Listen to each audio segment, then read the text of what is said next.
Good morning, my friends. This is the day that the Lord has made. We will rejoice and be glad in it. How great is our God? How great is his name? He's the greatest one, forever the same. He rolled back the waters of the mighty Red Sea, and he said, I'll lead you. Put your trust in me.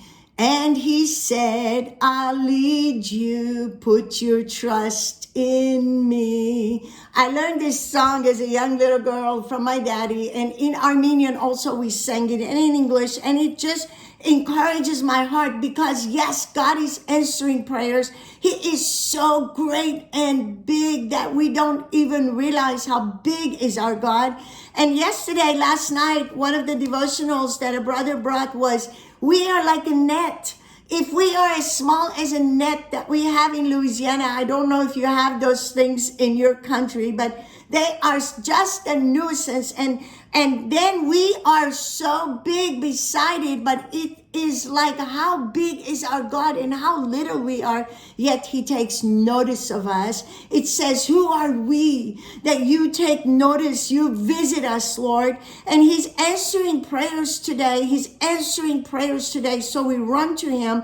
And Monday, I was bringing the devotional for the prayer time. We are in 21 days of prayer, and it has been such an encouragement to be in the presence of the Lord, to sit still, be still, and know that he is God. And when I was preparing for Monday night, my eyes fell on these verses. And in fact, I saw a little note right here in this page where I had written that Benjamin had preached on these verses. And I wanted to read them again. And it is in 2 Chronicles chapter 32, verses 7 and 8. And Hezekiah, King Hezekiah, has a great army that's coming against him. And he goes to the people, and instead of saying, let's get ready, we're going to fight a war, this is what he said. Be strong and courageous. Be not afraid nor dismayed for the king of Assyria, nor for all the multitude that is with him, for there is more with us than him. There be more with us than with him. With him is an arm of flesh, but with us is the Lord our God to help us and to fight our battles. When he spoke to the people, and the people rested themselves with the words of Hezekiah, king of Judah. When the Lord speaks to us his word, then it brings peace and rest in our hearts. When there is confusion, where there is strife, then you need to hear from the word of God, because that reminded me, I went back to Romans chapter 8:31. It says, if God be for us, who can be against us?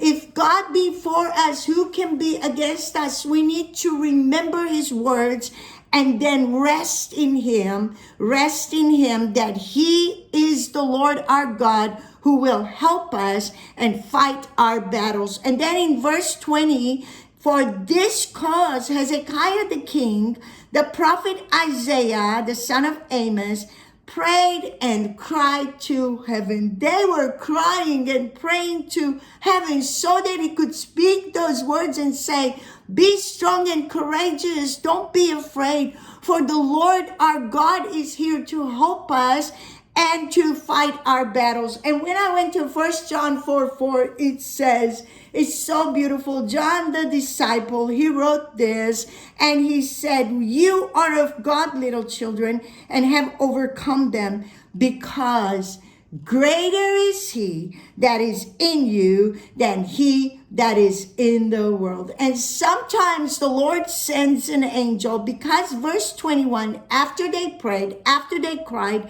and the Lord sent an angel to help them. One angel he sent, to help them and bring the victory. And I was reminded just yesterday, a friend of mine, Sister Naver from Kuwait, is praying for her husband who's in the hospital. We are praying for him because today he was not doing good. But yesterday she went to the hospital and she stood in front of the emergency door and she said, it was broken, so I went in. And then when the doctor came to talk to her, she said, I want to see my husband. And the doctor was saying, that is impossible.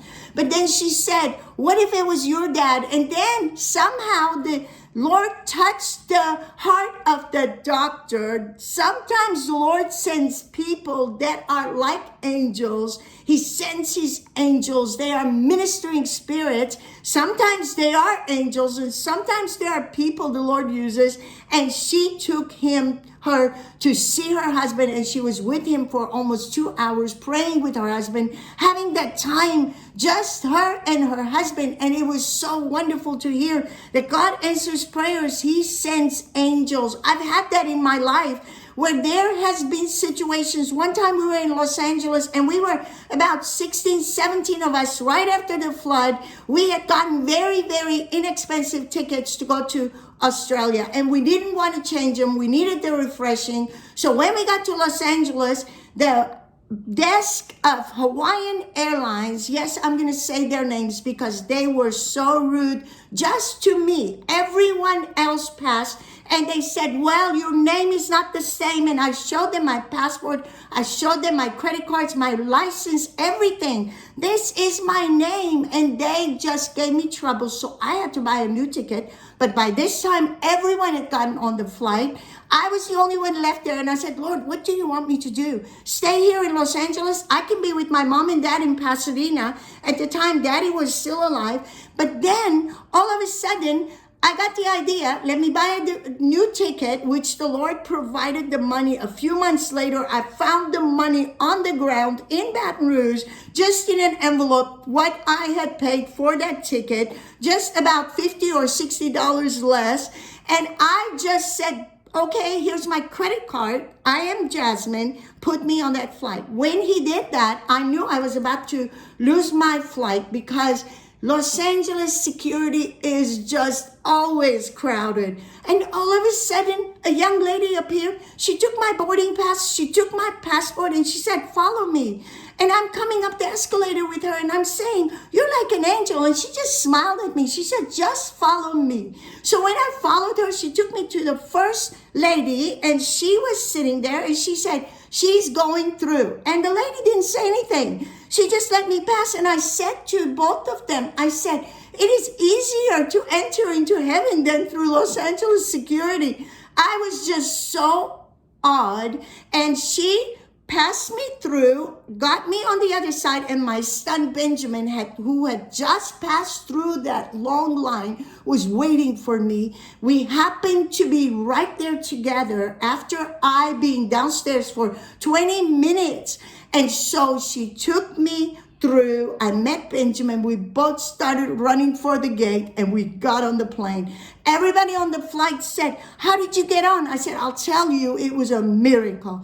It was a miracle. God sends his angels when we are desperately crying to him. This king was praying and crying with the prophet Isaiah. They were both crying and praying, and God heard their prayers, sent an angel. Today, what is making you cry out to the Lord in desperation, saying, Lord, I need your help. Lord, help me. Lord, you are God who is greater than anything we can even imagine.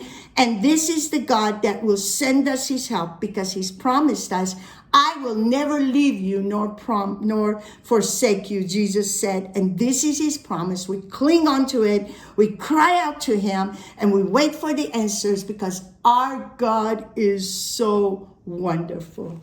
Be blessed today.